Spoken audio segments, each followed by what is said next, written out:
Hey guys, it's Mark McCafferty again. Just want to talk to you a little bit today about major scales. Major scales, probably the simplest way to explain this is that from one note to another note of the same name on the piano scale, or on the piano keyboard, you can have a pattern of notes that follows a specific pattern of whole step and half steps. That sounds like a lot of Greek. Another way to think about it is that from C to C on the piano, if you just play the white keys, you'll get a major scale. But that doesn't help you too much until you think, okay, well, maybe I can go up a half step and just play everything up a half step. It gets kind of complicated to find the other keys. But C major scale, of course, is just C to C, all the white keys. There's also a pattern inside of there. You can see C to D is a whole step. D to E is a whole step. E to F is a half step. F to G, whole step. G to A, whole step. A to B, whole step. B to C, half step. So in other words, whole, half, whole, half. Whole, half, whole, half in terms of your half steps. So then maybe we go up a half step and use that same pattern. Whole,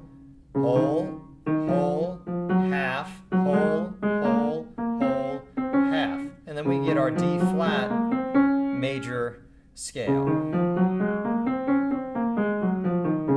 And I apologize to any pianists out there who are cringing at my fingering technique, but hey, I still play in the scale.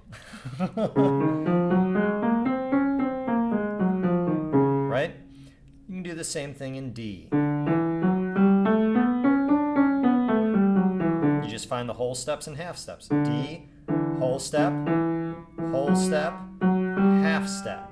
Whole step, half step. Right? So you can find that off of any note on the piano keyboard.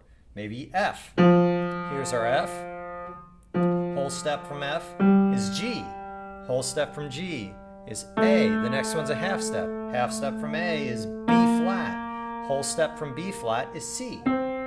Whole step from C is D. Whole step from D is E. The next one's a half step, F.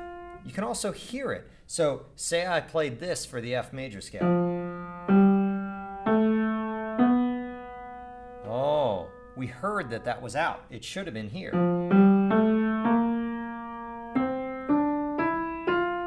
This scale is ingrained in our consciousness already. So go ahead and let your ear be your guide, because of course music is an aural art. It's what we listen to. It's sound. So make sure that you're actually listening when you're playing and singing these things on the piano.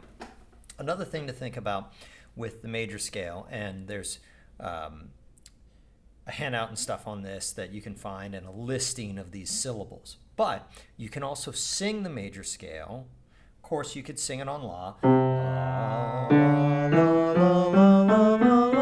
Right? But you can also sing it on solfege syllables. If you've seen The Sound of Music, you already know this. It's the doe, a deer, a female deer song. So go ahead and go watch that. It's wonderful.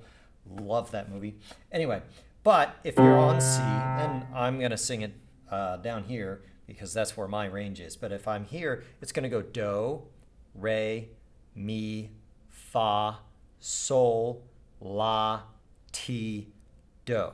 So, do, re, mi, fa, sol, la, ti, do.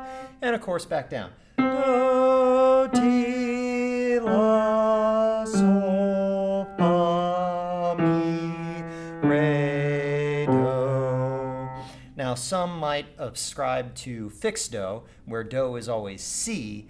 I don't. I would rather you think about movable do, so that if you go up that half step, that your D flat becomes your do. So do, re, mi, fa, sol, la, ti, do, ti, la, sol, fa, mi, re, do. Did you hear me get a little half step in there? Fat fingers on that F for me. Happens sometimes. Anyway, so do, re, mi, fa, sol, la, ti, do. You can also think about that as do is 1, re is 2, mi is 3, fa is 4, sol is 5, la is 6, ti is 7, and then do again is 8 or 1. So 1, 2, 3, 4, 5, 6, 7, 1. Some people will also sing that way. But it's good to know your solfege. It's good to know your scale degree names. And it's good to know all of that information with your major scale. All right. Make sure you check out the written stuff in the class as well. And for the others of you, take a look in the description to pick up your solfege syllables, as well as one other name for the scale degrees besides 1, 2, 3, or do, re, mi.